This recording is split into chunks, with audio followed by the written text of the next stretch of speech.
दिनैनि शेड्यूला ओरैबायदिमोन नैबे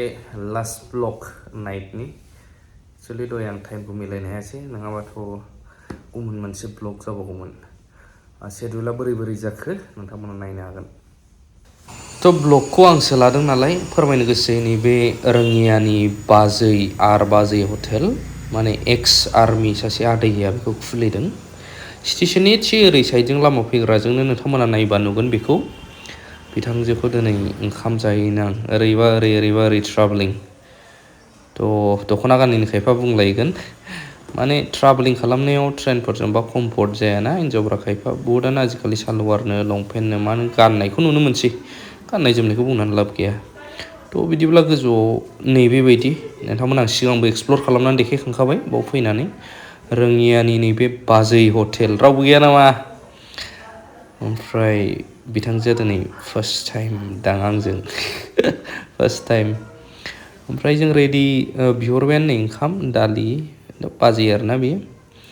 ओमफ्राय बोरमा बेदर गरम बिथांजोआ मा बुंबाय थादोंमोनथाय गोबां लाउडमोन मिउजिकआ माबाया मिउजिक दामनाया ओंखायनो आङो माखासे साउन्डखौ मिउट खालामबाय बिनिखौ जागासिनो बेयो जादों खोथा बुंगासिनो जेबो खोनायाखै ओमफ्राय बिनि बुंनायखौहाय आं मिउटआव दोनखादोंमोन ओमफ्राय टेस्टि बाजैफोरना टेस्टि जायो होनगासिनो आरो जागासिनो खिन्थु ओंखामा रुनायखौ एसे रुनाय जादावग्रा नालाय बिसोर मोजां मोनो जाखांनानै फैबाय जोङो दायो नैबे रोङिया आरो बे स्टेसन बेनिफ्राय बिथांजोखौ बुंदों आं जोंनिजोंहाय अरुणाचलजों खारलांनाय उदालगुरिजों ओरै फार्स्ट मोनसे ट्रेन मोनो बे जाहैबाय शताब्दी एक्सप्रेस अलमस्ट आराइभ फैबायानो उननि बेखौ आं दिनै गाखोहोनायगोन आरो सावारि खालामगोन नैबे फुल ग्लास गोजा प्राइसआ बेनिया बुहुत हाई जायो बियो दाब्बाया मोननै ना मोनथामल' बे ट्रेना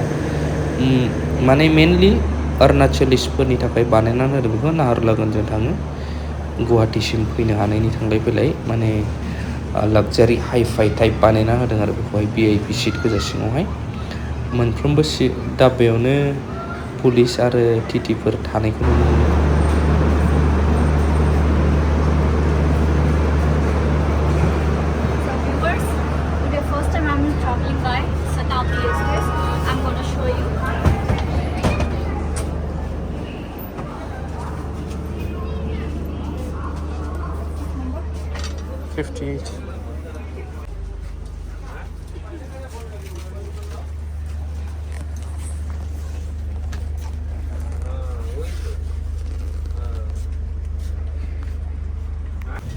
थ' आं नोंथांमोननो एक्सप्लर खालामदों माबायदि सिटफोरानि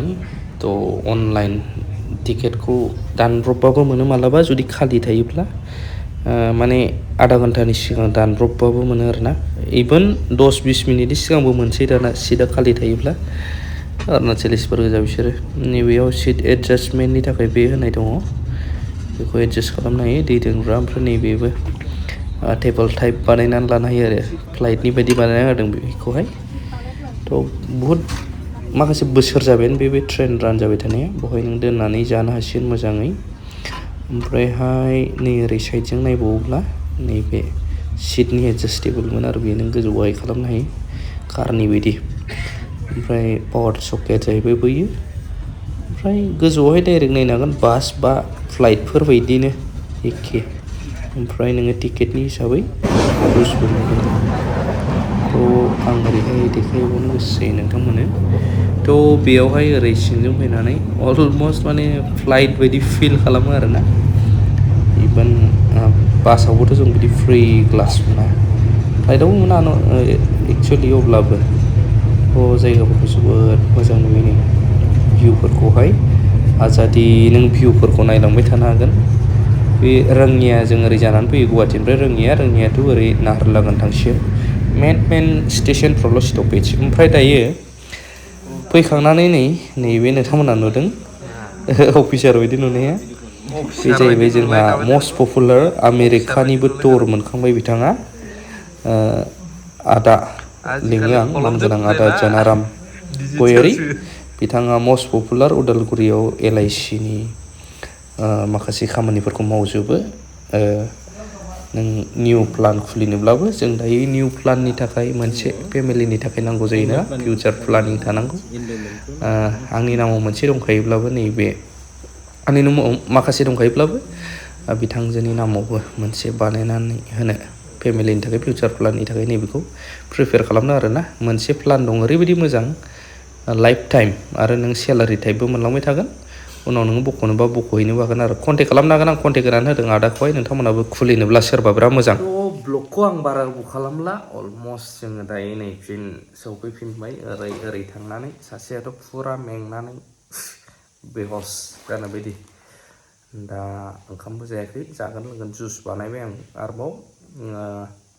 अरेन्जनि जुस ओमफ्रायहाय अरेन्जनि जुस बानायनानै दायो संबाय माबाय